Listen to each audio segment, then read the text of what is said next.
오늘 말씀 보겠습니다. 말씀은 요한복음 11장 1절에서 11절까지 말씀입니다. 부활은 지금도 일어나고 있다라는 제목으로 말씀을 나누겠습니다. 11장 1절부터 11절 말씀 한 절씩 교독으로 읽겠습니다. 어떤 병자가 있으니 이는 마리아와 그 전에 마르다의 마을 베다니에 사는 나사로라. 이 마리아는 향유를 주께 붓고 머리털로 주의 발을 닦던 자요, 병든 나사로는 그의 오라버니더라. 이에 그 누이들이 예수께 사람을 보내어 이르되 주여 보시옵소서, 사랑하는 자가 병들었나이다 하니 예수께서 들으시고 이르시되 이 병은 죽을 병이 아니라 하나님의 영광을 위함이요 하나님의 아들이 이로 말미암아 영광을 받게 하려 함이라 하시더라. 예수께서 본래 마르다와 그 동생과 나사로를 사랑하시더니 나사로가 병들었다 함을 들으시고 그 계시던 곳에 이틀을 더 유하시고 그 후에 제자들에게 이르시되 유대로 다시 가자 하시니 제자들이 말하되 라피여, 방금도 유대인들이 돌로 치려 하였는데 또 그리로 가시려 하나이까. 예수께서 대답하시되 낮이 12시간이 아니냐. 사람이 낮에 다니면 이 세상의 빛을 봄으로 실족하지 아니하고 밤에 다니면 빛이 그 사람 안에 없는 거로 실족하느니라. 이 말씀을 하신 후에 또 이르시되 우리 친구 나사로가 잠들었도다. 그러나 내가 깨우러 가노라. 아멘. 아멘. 오늘 말씀은 11절까지의 말씀이 아니라 오늘 전체 말씀이 42절까지 말씀입니다. 42절까지의 말씀으로 그 죽은 나사로가 살아난 그런 이 말씀의 내용으로 같이 말씀을 나누도록 하겠습니다. 오늘 이 11장, 요한복음 11장의 말씀을 하는데 1장부터 12장까지 말씀이 나사로, 그러니까 그 예수님의 그 표적, 7가지의 표적의 사건을 그 나타낸 장면입니다. 그리고 12장 이후 13장부터는 고난과 또 예수님의 십자가 못 박으심에 대해서 나옵니다. 이게 표적, 우리가 저번에도 얘기했듯이 표적에 대해서 들어오십시오. 앉으십시오. 표적에 대해서 얘기할 때 예수님의 표적이 있습니다. 예수님의 표적은 모든 것이 십자가로 향할 때 그것이 우리가 표적이라고 얘기합니다. 표적과 이적은 다르게 되어 있죠.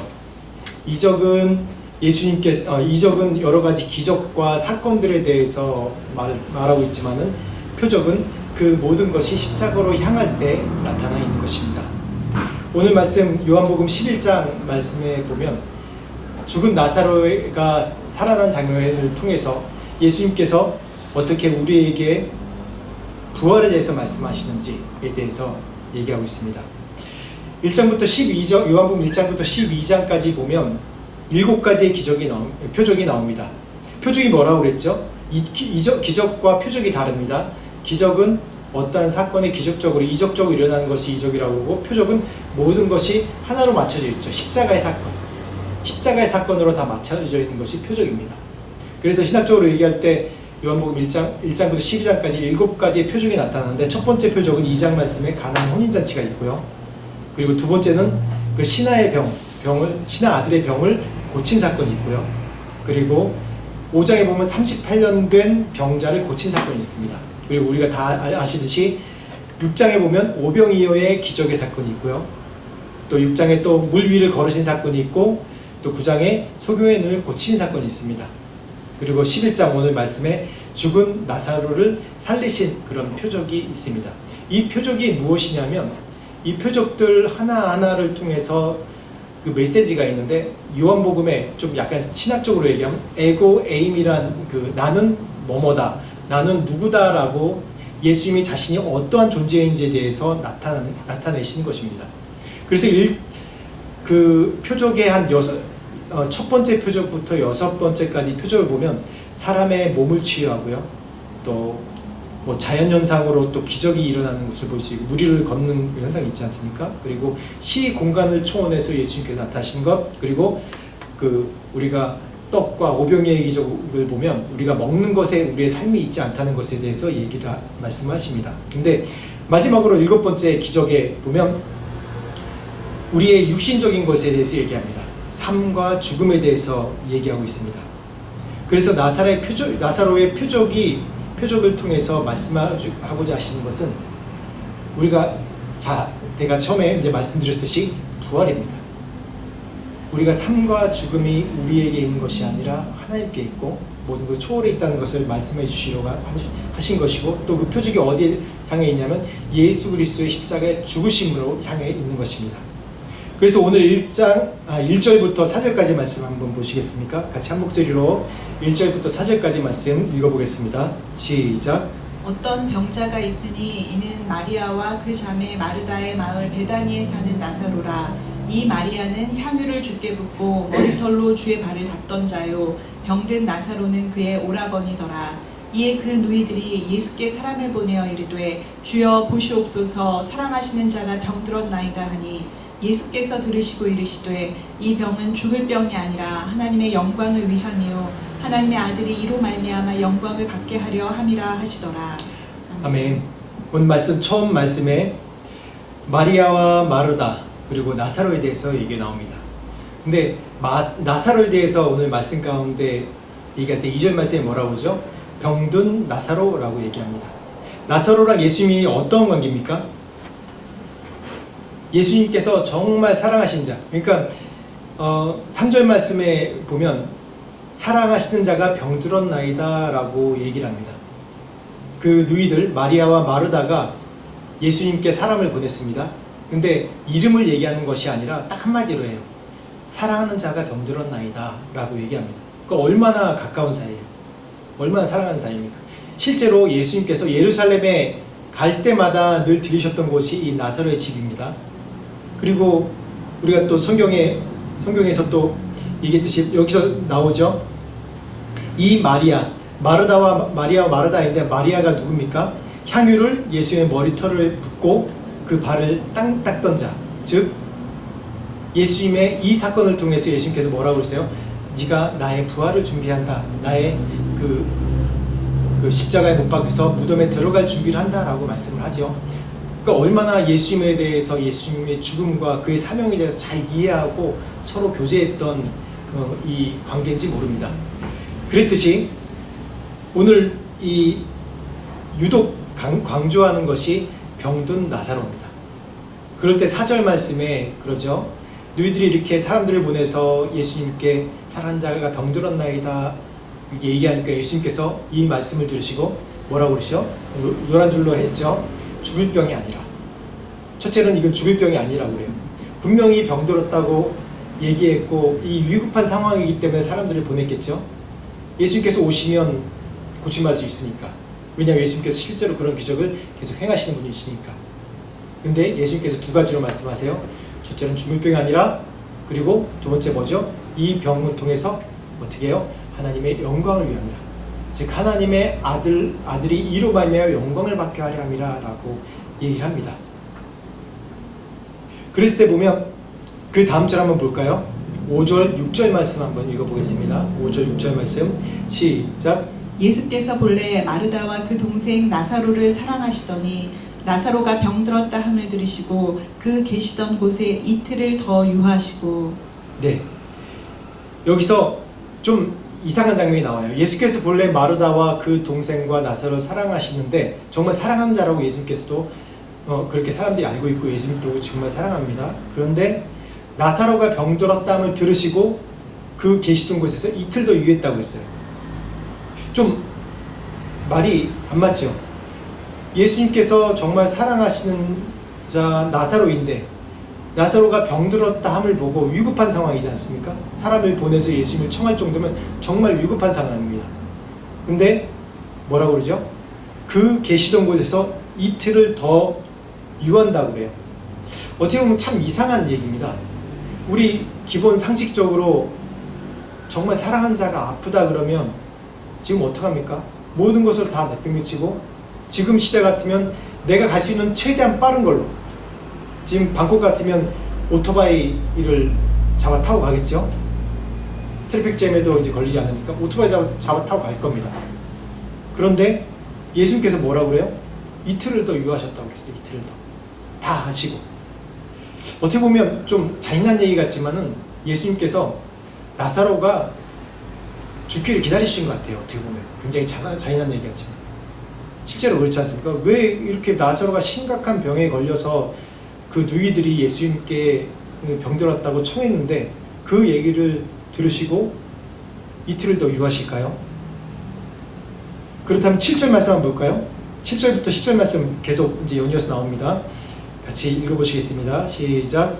그 후에 제자들에게 이르시되 유대로 다시 가자 하시니 제자들이 말하되 랍비여 방금도 유대인들이 돌로 치려 하였는데 또 그리로 가시려 하나이까. 예수께서 대답하시되 낮이 12시간이 아니냐. 사람이 낮에 다니면 이 세상의 빛을 봄으로 실족하지 아니하고 밤에 다니면 빛이 그 사람 안에 없는 고로 실족하느니라. 아멘. 예수님께서 완전히 죽기를 기다리신 것 같다는 그런 말씀은 좀 우리가 잠시 우리 생각해 놓고, 그 다음에 예수님께서 제자들에게 유다로 가자라고 얘기를 해요. 근데 이 상황이 어떤 상황이냐면 방금 전에 예수님을 그 유대인들이 돌로 치려 죽이려고 했어요. 근데 다시 유대로 가자, 이게 예루살렘 근처로 가자는 얘기는 뭐냐면 죽으러 가자는 얘기나 마찬가지예요. 왜냐하면 이 유대인들이 예수님을 신성모독죄로 걸고 죽이려고 했거든요. 방금 전까지. 근데 거길 빠져나왔는데 다시 가자라는 얘기는 죽으러 가자는 얘기나 마찬가지입니다.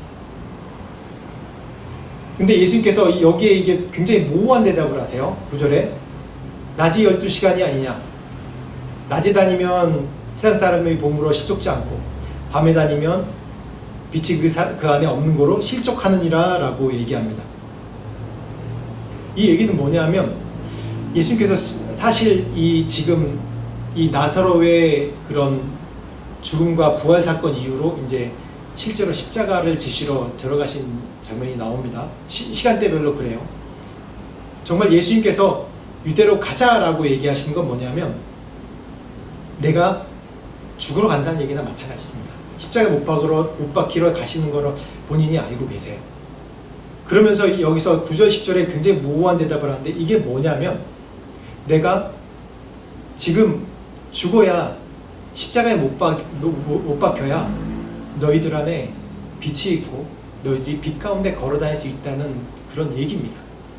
굉장히 모호한 얘기로 들리지만, 그래서 예수님은 이때 이 나사로의 그런 유대로 가는 나사로를 부활시키는, 죽음에서 부활시키는 장면 이후로 예루살렘으로 가심으로 인해서 그 부활을, 십자가의 고난과 부활을 완성하시는 사건이 우리의 추정적으로 나오죠. 즉 예수님이 내가 이제 고난을 받고 십자가에 못 박혀야 나사로 같이 병들고 죽음 가운데 있는 너희들조차도 내 구원할 수 있다라는 그런 상징적으로 예수님께서 그 말씀을 비유적으로 하시는 장면입니다. 그래서 계속 넘어가 보겠습니다. 11절 말씀, 또 14절 말씀 보겠습니다. 11절 말씀, 14절 말씀 한번 읽어보시겠어요? 시작. 이 말씀을 하신 후에 또 이르시되 우리 친구 나사로가 잠들었도다. 그러나 내가 깨우러 가노라. 제자들이 이르되 주여 잠들었으면 낫겠나이다 하더라. 예수는 그의 죽음을 가리켜 말씀하신 것이나 그들은 잠들어 쉬는 것을 가리켜 말씀하심인 줄 생각하는지라. 이에 예수께서 밝히 이르시되 나사로가 죽었느니라. 또 여기서 예수님께서 참 모호한 말씀하십니다. 이 나사로의 그 무덤에서 살아난 사건을 보면 우리가 그냥 나사로가 죽음에서 살아났다, 예수님께서 그런 능력이 있구나, 그 사건만 얘기한 것이 아니라 이 전개되는, 좀 쉽게 얘기해서 빌드업되는 그런 모든 과정들이 예수님의 십자가에 못 박혀 있고 십자가에 또 이 초점이 맞춰져 있고 또한 우리의 인생에 또 초점이 맞춰져 있는 거예요. 여기서 뭐라고 그래요? 죽었어요. 나사로가 죽었는데 뭐라고 그래요? 예수님은 처음에 잠들었다. 내가 깨우러 가노라 라고 얘기합니다. 내 친구 나사로가 잠들었다. 내가 깨우러 가노라 라고 얘기해요. 그러면 제자들이 뭐라고 그래요? 잠들었으면 그냥 낫는 거나 마찬가지예요. 그러면 가면 되겠네요. 그렇게 얘기합니다. 근데 예수님께서 뭐라고 그래요? 나사로가 죽었다고 얘기합니다. 죽음을 가리켜 하신 말씀을 읽고 있어요. 어떻게 이 죽음과 잠이라는 게 어떤 상관이 있습니까? 우리가 한국말에도 그렇죠. 한국말에도 긴 잠에 들어갔다라고 죽음에 대해서도 얘기하죠. 근데 유대에서는 보면 잠들었다는 그런 의미랑 죽었다는 의미랑 같이 사용되는 용법이 있어요. 그걸 가르쳐 말씀하신 거지만은 이 잠과 죽음에 대해서 우리가 생각할 게 있습니다. 제가 며칠 전에 이 말씀을 준비하다가 우리가 잘 아는 이 법륜스님이 이런 죽음에 대해서 얘기하는 거를 이제 잠깐 이제 유튜브로 본 적이 있어요. 저도 가끔 법륜스님이 얘기하는 걸 들어요. 왜냐하면 그 양반이 얘기하는 게 인간의 삶에 대해서 어떻게 보면 우리가 내려놓지 못하는, 기본적으로 우리가 욕심을 다 버려야지 우리가 인생을 편안하고 즐겁게 살 수 있다, 평안하게 살 수 있다는 그런 얘기를 주로 해요. 근데 뭐라고 얘기하냐면 기독교랑 불교에 대해서 얘기를 해요. 그래요? 기독교인들은 죽으면 천국 간다는데 왜 사람들이 죽지 않으려고 저렇게 무서워하고 난리치고 막 소리 지르는지 모르겠다. 죽으면 천국 간다며요, 기독교인들은. 그럼 빨리 죽는 게 낫지 않나요? 근데 불교는 뭡니까? 불교는 계속 윤회사상 아닙니까? 어차피 빨리 죽든 나중에 죽든 죽어요. 죽어서 다시 인간으로 태어 또 인생을 사는 거예요. 그러니까 뭐 그렇게 애쓰면서 더 살아보겠다고, 기독교 믿으나 불교 믿으나 뭐 이렇게 더 애써보겠다고 그렇게 하는지 모르겠다. 내려놓아야 된다고 막 그렇게 얘기를 해요. 그 얘기 딱 들으면서 제가 목사지만 와, 저 사람은 참 인생의 인간의 그런 마음에 대해서 뭔가 이렇게 내려놓는 것부터 시작해서 우리의 인간의 마음 평안이 있는 것을 아는구나라는 것을 알 수 있어요. 맞죠? 이 인간들이, 그쵸, 우리 사람들 저를 포함해서 모든 인간들이 다 죽음에 대해서 얘기할 때 잔다는 얘기는 안 해요. 끝난다는 얘기를 해요. 끝난다고, 모든 것이. 근데 예수님께서는 오늘 말씀하시기에 뭐라고 그래요? 죽음에 대한 개념을 바꿔주시는 거예요. 죽는 것이 아니라 잔다. 우리가 늘 인간의 두려움이 있는 것이 뭡니까? 죽는 것 때문에 두려워해요. 저도 가끔 그런 상상을 해봅니다. 만약에 내가 정해진 날 500년을 산다, 1000년을 산다, 그렇게 정해지면 내가 무엇을 할까? 또 그런 히어로 영화나 그런 영화에 그 상상하는 영화에 맞지 않습니까? 죽어도 살아나고, 울버린 같은 경우에는 칼이 찔러도 살아나고, 야, 저렇게 목숨이 질기면 참 재밌겠다라는 생각을 해요. 그러니까 죽는 걸 걱정을 안 해요. 그쵸? 저도 그런 생각을 해봤어요. 만약에 내가 죽는 걸 걱정 안 하면 어떻게 살까? 어떤 마음으로 살아갈까? 배고프면 고통은 있겠지. 또 맞으면 아프긴 하겠지. 실패하면 그냥 절망해 있겠지. 근데 죽음에 대한 걱정은 없는 거예요. 근데 나의 모든 걱정을 보면 어떻게 하면 살까? 어떻게 하면 내 삶 가운데 평안히 살까? 결국은 우리 두려움의 끝에 뭐가 있냐면 삶과 죽음에 대해서 있어요. 죽는 것에 대해서 항상 보면 걱정과 두려움들이. 우리가 좀 더 잘 먹고 잘 살려는 이유가 뭐예요? 애써서 직장 다니면서 열심히 돈 벌고 하는 이유가 뭐예요? 그쵸? 내가 삶을 윤택하게 하고 잘 살려고 하는 거예요. 근데 더 최종적인 목적을 보면 내가 죽을까봐, 돈 못 벌고 안 되고 그러면 굶어 죽고 더 가난 생활을 살게 되면 계속 끊임없이 부정적인 생각이 계속해서 파고 들어가는 거예요. 결국은 뭐예요? 죽는 거예요. 삶과 죽음의 문제예요. 우울증이 왜 오는 겁니까? 결국은 파고 들어가다 보면 삶과 죽음의 문제예요. 그렇기 때문에 우울증이 더 깊어지면 어떤 현상까지 가요? 자살까지 가잖아요. 그걸 자기가 선택하잖아요. 자살까지. 왜 자살을 해요? 죽지 않는데요. 왜 자살을 해요? 만약에 영원히 산다면 어떻겠습니까? 그렇다고 우리 인간이 죄인이기 때문에 달라지는 건 없는 것 같아요. 영원히 산다고 그래도 계속 그 안에 희노애락이 있고 고통과 고난이 더 많겠죠. 근데 많은 부분이 달라질 것 같아요. 죽음에 대해서 두려워하지 않는. 근데 오늘 이 말씀이, 예수님께서 잔다라고 하신 말씀이 뭐냐면 이 죽음에 대해서 가르쳐 말씀하시는 거예요. 너희가 죽음으로써 영원히 끝나는 것이 아니라 자는 것이다. 그래서 이 말씀에 정말 중요한 게 뭐냐면 누가 이 죽음에서, 잠에서 우리를 깨우느냐.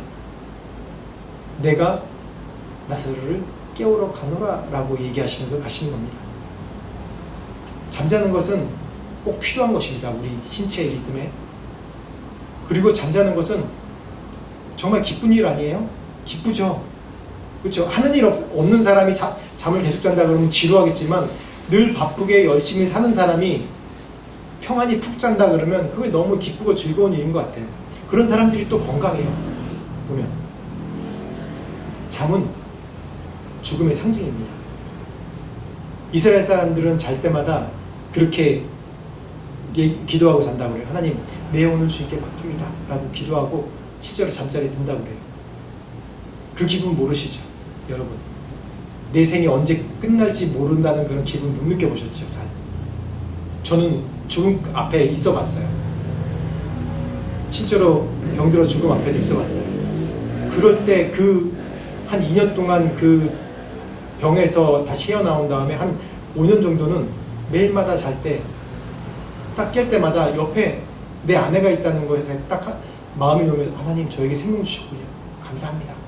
그랬던 적이 한 5년 정도 있었던 것 같아요. 그 이후로는 아직까지도 제가 아프면 심하게 아프면 이러다 죽는 거 아닌가? 라는 그런 심각한 그런 생각을 해요.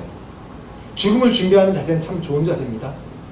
근데 정말 더 중요한 건 뭐냐면 죽음이 나에게 두려움이 아니라 죽음 이후에 있는 세상에 대한 우리에게 소망이 있어야 돼요.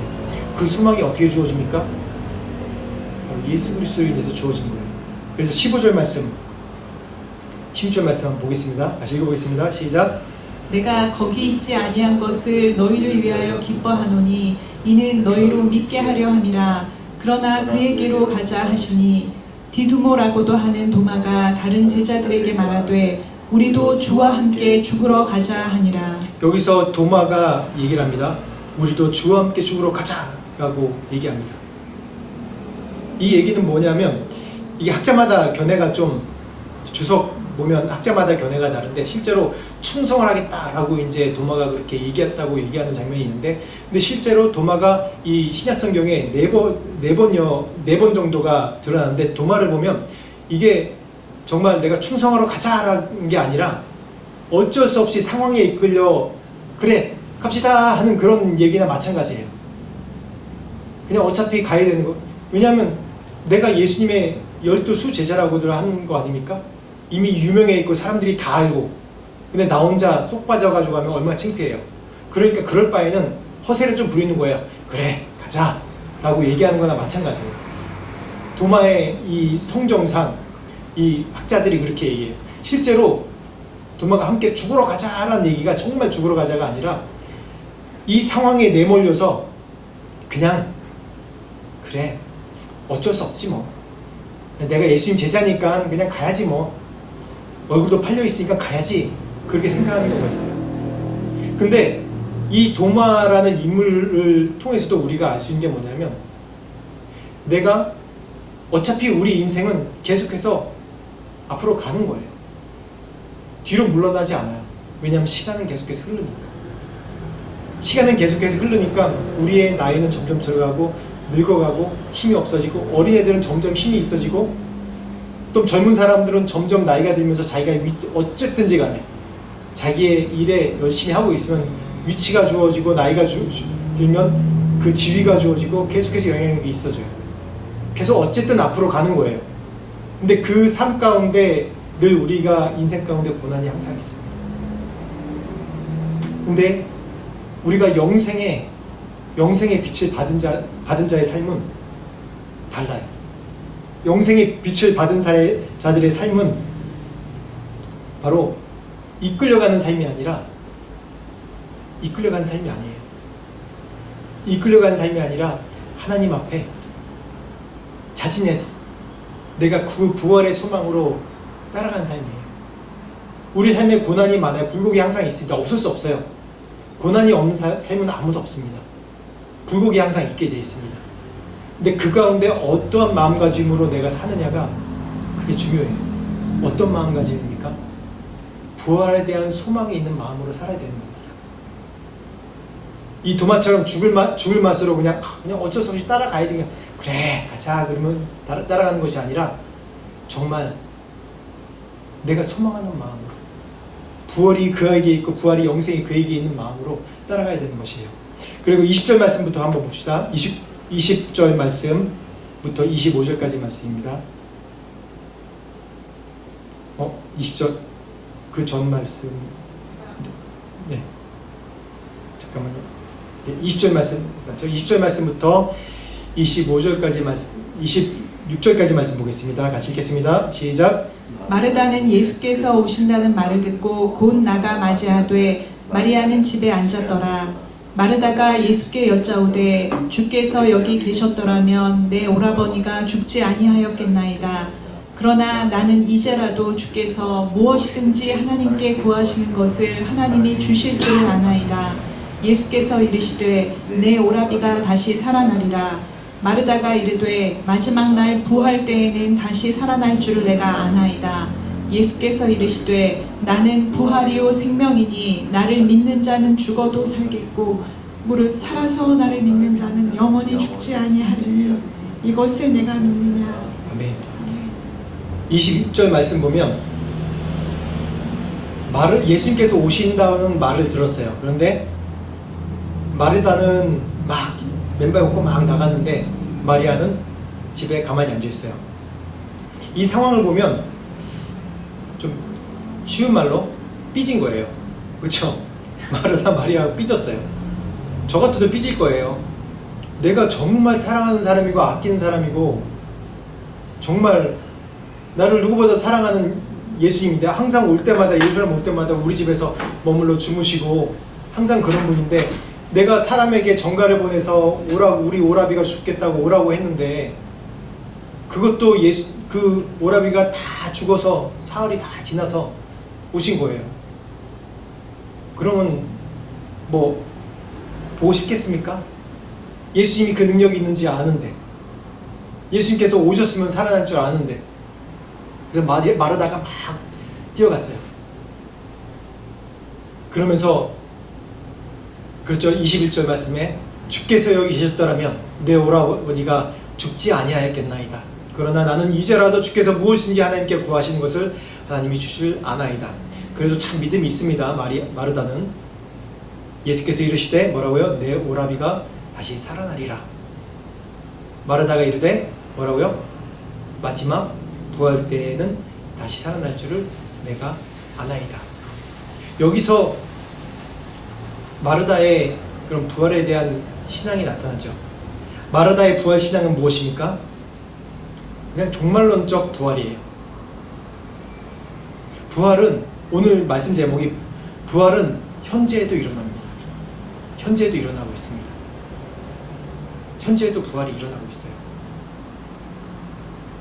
예수님께서 그 다음에 말씀하십니다. 예수께서 이르시되 나는 부활이요 생명이니 나를 믿는 자는 죽어도 살겠고 무릇 살아서 나를 믿는 자는 어떻게 해요? 영원히 죽지 아니하리라 라고 얘기하는 겁니다. 마리아의 신앙을 보십시오. 그 다음에 마리아가 나오는데 한번 그 마리아가 어떻게 행동했는지 한번 볼까요? 29절 말씀부터 한번 읽어보세요. 시작. 마리아가 이 말을 듣고 급히 일어나 예수께 나아가매 예수는 아직 마을로 들어오지 아니하시고 마르다가 맞이했던 곳에 그대로 계시더라. 마리아와 함께 집에 있어 위로하던 유대인들은 그가 급히 일어나 나가는 것을 보고 곡하러 무덤에 가는 줄로 생각하고 따라가더니 마리아가 예수 계신 곳에 가서 배웠고 그 발 앞에 엎드려 이르되 주께서 여기 계셨더라면 내 오라버니가 죽지 아니하였겠나이다 하더라. 뭐라고 그래요? 마르다랑 마리아랑 똑같이 얘기하죠. 여기 계셨더라면 우리 오라버니가 죽지 않겠습니다 라고 얘기를 합니다. 종말론적 신앙, 우리가 예수 믿는 것이 항상 보면 시 공간에 묶여 있어요. 우리의 신앙이, 우리의 결정과 우리가 예수님에 대한, 하나님에 대한 믿음, 하나님을 의지하는 믿음이 어디에 묶여 있냐면 시간과 공간에 묶여 있어요. 예수님은 육체를 입어서 이 땅에 오신 하나님이신데 그 시 공간 안에 머무셨죠. 그런데 그 시 공간 안에 묶여 계신 분입니까? 아닙니다. 시간과 공간 안에 묶여 계신 분이 아니에요. 예수님이 7가지의 표적, 이 요한복음에 나온 7가지의 표적의 사건만 봐도 시 공간에 묶여 있다면 이러한 표적이 일어날 수가 없어요. 근데 마지막 부활에서 이 마르다와 마리아에게 이런 사건을 일어나게 한 것을 방치해 둔 것 같은 그런 게 한 것은 뭐냐면, 너의 신앙이 시 공간에 묶여있는 신앙이 아니어야 된다는 것을 보여주시기 위해서. 예수님은 마르다, 마리아, 나사로를 사랑하세요. 이 사랑하는 자에게 주고 싶으신 것이 있어요. 근데 인간은 이해를 못합니다. 왜냐? 시 공간에 묶여있기 때문에. 물론 마르다가 할 수 있는, 우리가 인간이 고백할 수 있는 최대한 고백을 해요. 나는 이제라도, 22절에 이제라도 주께서 무엇인지 하나님께 구하는 것을 주실 줄 아나이다 라고 정말 신실하게 고백합니다. 근데 그 믿음이 실제로 지금 주실 수 있는 믿음이라고 고백하는 겁니까? 아니에요. 마지막 날 부활 때 이미 나사로 죽어서 한 사흘 됐는데, 썩어서 냄새나는데 이제는 죽었으니까 됐고, 그래도 예수님 내가 사랑합니다. 나사로 죽었지만 그때 다시 부활할 줄 내가 믿습니다 라고 신앙 고백해요. 이 정도 신앙이라 정말 좋은 신앙이죠. 너무 좋은 신앙이에요. 근데 우리의 신앙이 여기에 머물러 있어요, 항상. 그렇기 때문에 우리의 믿음이 기적을 체험하지 못하는, 우리의 감정이 기적을 체험하지 못하는 거예요. 저희가 우리 애들이 셋이 있는데 다 지금 이제 장성에서 한국에 가서 학교 다니고 있습니다. 근데 애들이 자랄 때 보면 같은 배에서 하는데 세 애들 다 성격이 다 달라요. 그 중에서 우리 첫째 아들, 막내 아들, 이제 둘째가 딸인데, 첫째 아들, 막내 아들이 참 성격이 너무 달라요. 다른데 굉장히 또 서로 의지하고 친해요. 첫째가 한 번은 우리 센터에 이제 선교사님 이모라고 있어요. 이모가 선교사님이 있어요. 여자 선교사님이, 너희들 이번 시험 잘 보면 90점 이상 맞으면 내가 크록스 사줄게 라고 애들한테 독려하면서, 공부하게 하려고 독려하면서 했어요. 근데 첫째랑 막내가 그렇게 다르게 얘기하는데, 첫째는 늘 되지 않을 것 같은데도 뭐 늘 긍정적으로 소망하면서 해요. 근데 막내는 얘가 굉장히 현실적이에요. 근데 자기가 지금 공부해서 90점 못 맞을 것 같아. 그러니까 내기하자고, 그 이모가 내기하자고 했거든요. 만약에 한다고 그러면 내가 크로스 사줄게. 아니면 뭐 이렇게 내기를 하자고 그래요. 근데 첫째는 그냥 해요. 근데 막내는 안 한다고 그래요. 제가 90점 못 맞을 것 같아서. 근데 막내가 공부를 잘했거든요. 근데 90점 못 맞을 것 같다고. 현실적으로 자기 따져보니까. 근데 결국은 첫째가 90점을 못 맞았는데 그냥 이뻐서 크록스를 사주고, 막내는 사달라고 안 해서 이모가 안 사줬어요. 옆에서 야, 이모가 그런 게 아니야, 사줄 거야, 빨리 이모한테 얘기해, 90점 맞겠다고, 공부 열심히 하라고 그런 거야. 근데 안 해요. 왜 제가 이 말씀을 하냐면, 우리는 스스로 똑똑하다고 여기는 사람들이 많아요. 내 계획이 어느 정도 완전하고 내 신앙의 단계도, 믿음의 단계도 이런 식으로 가는 게 맞다고 생각하는 게 많아요.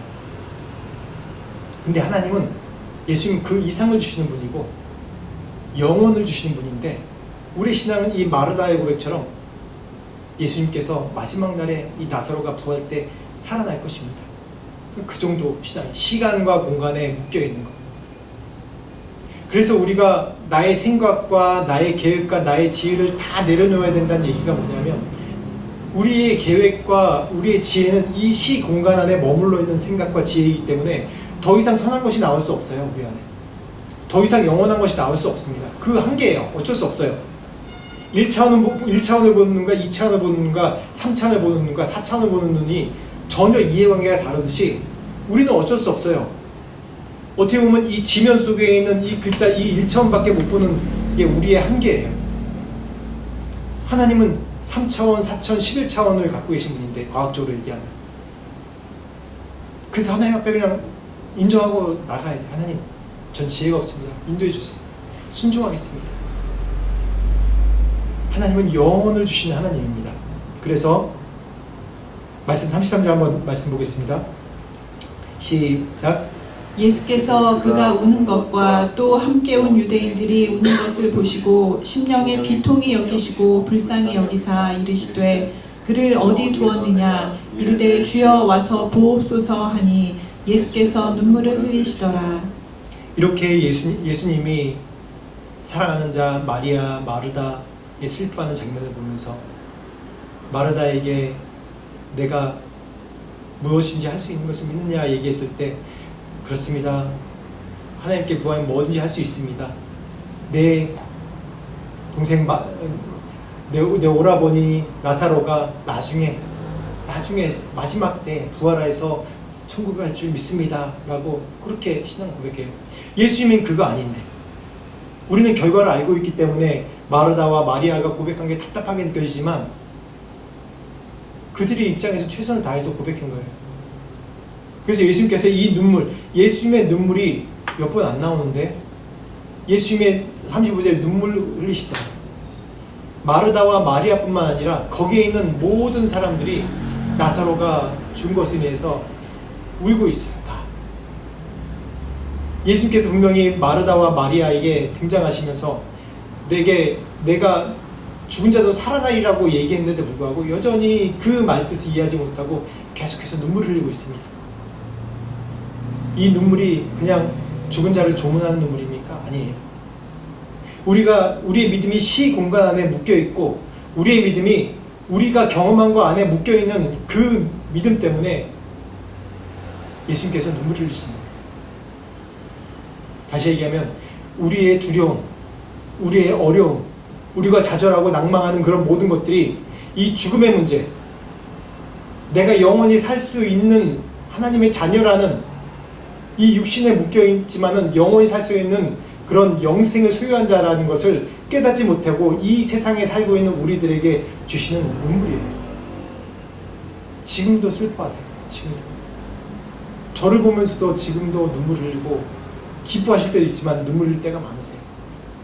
현실에 좌절하고 현실에 묶여있고 믿음 있는 고백을 못하고 나에게 고난이 있는 것을 생각하면서 나는 왜 이렇지? 내 상황은 왜 이렇지? 내 인생은 왜 이렇게 항상 고난만 있지? 내가 왜 이걸 지금 보면 극복할 수 없을 것 같아요. 다 아무것도 길이 없어요. 인생이. 그렇지만 예수님께서 그 인생을 보시며 흘리는 눈물이에요. 내게 이 모든 것에 해결책이 있다. 내가 길이요 진리요 생명이다라고 얘기한 그것이 헛것이 아니라 내가 너의 모든 죽음뿐만 아니라 모든 문제도 감당할 수 있는 그 능력이 하나님이다라고 지금도 나에게 말씀하시는 겁니다. 우리의 시간과 공간과 우리의 경험에 묶여있는 나의 신앙을 좀 내려놓으십시오. 그리고 예수님을 바라보십시오. 예수님의 눈물, 그냥 조문하면서 눈물을 흘리는 눈물이 아닙니다. 그냥 죽은 사람 장례식 가서 조문하면서 눈물을 흘리는 것은 앞으로 볼 수 육신으로서 만날 수 없기 때문에 흘리는 눈물이에요. 근데 예수님의 눈물은 이게 아니에요. 우리의 인생의 한계를 보시고 인생의 연약함을 보시고 흘리는 눈물이세요. 마지막으로 오늘 이 42절까지 말씀, 36절부터 42절까지 말씀 보겠습니다. 마지막 말씀입니다. 시작. 이에 유대인들이 말하되 보라 그를 얼마나 사랑하셨는가 하며 그중 어떤 이는 말하되 맹인의 눈을 뜨게 한 이 사람이 그 사람은 죽지 않게 할 수 없었더냐 하더라. 이에 예수께서 다시 속으로 비통히 여기시며 무덤에 가시니 무덤이 굴이라 돌로 막았거늘 예수께서 이르시되 돌을 옮겨 놓으라 하시니 그 죽은 자의 누이 마르다가 이르되 주여 죽은 지가 나흘이 되었음에 벌써 냄새가 나나이다. 예수께서 이르시되 내 말이 내가 믿으면 하나님의 영광을 보리라 하지 아니하였느냐 하시니 돌을 옮겨 놓으니 예수께서 눈을 들어 우러러 보시고 이르시되 아버지여 내 말을 들으신 것을 감사하나이다. 항상 내 말을 들으시는 줄을 내가 알았나이다.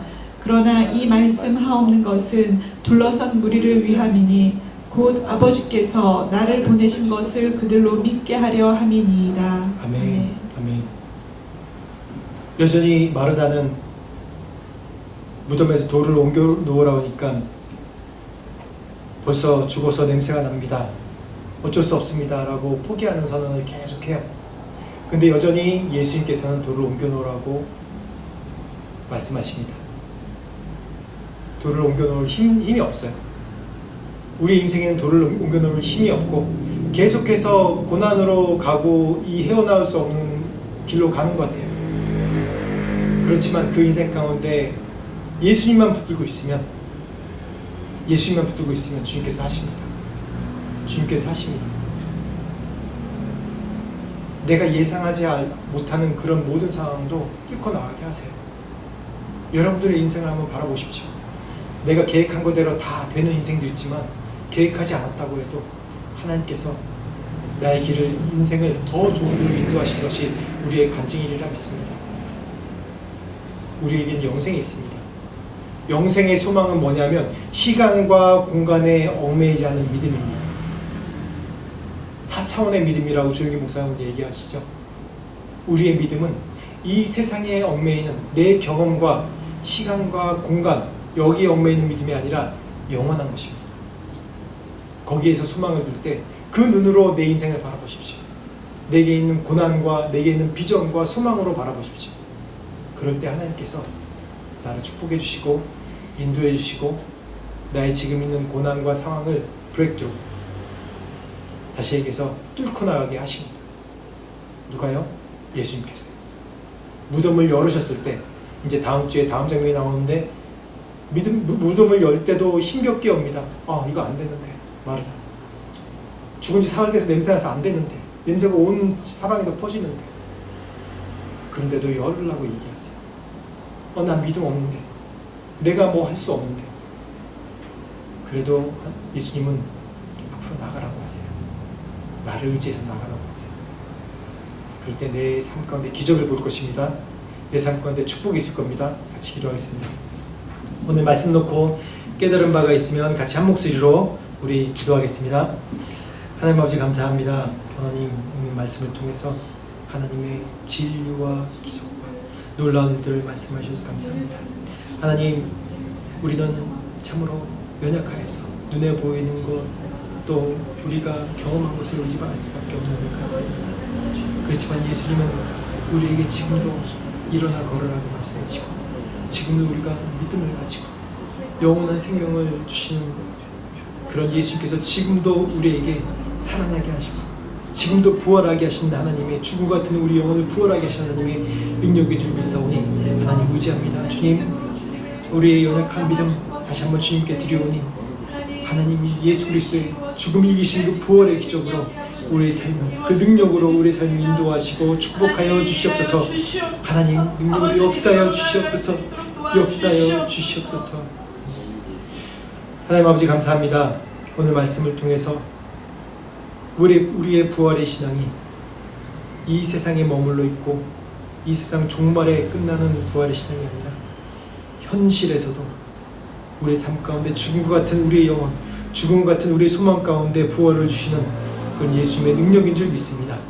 하나님, 그럴 때 우리의 소망이 우리의 삶의 경험과 이 시간과 공간에 얽매여 있는 것이 아니라 영원한 영생을 주시는 그런 시간과 공간을 초월한 그런 축복을 우리에게 주신 줄 믿사오니 하나님, 우리의 지금 현재 당하고 있는 고난과 어려움 가운데 매몰되지 않게 하시고 영원한 생명을 주시는 주님을 바라볼 수 있는 믿음 될 수 있도록 축복하여 주시옵소서. 지금 우리 주 예수 그리스도의 은혜와 하나님 아버지의 무한하신 사랑과 성령님의 감화 감동 역사하심이 부활의 소망으로 주님을 찾고자 갈망하는 모든 자들에게 지금부터 영원토록 함께 하시기를 간절히 축원하옵나이다.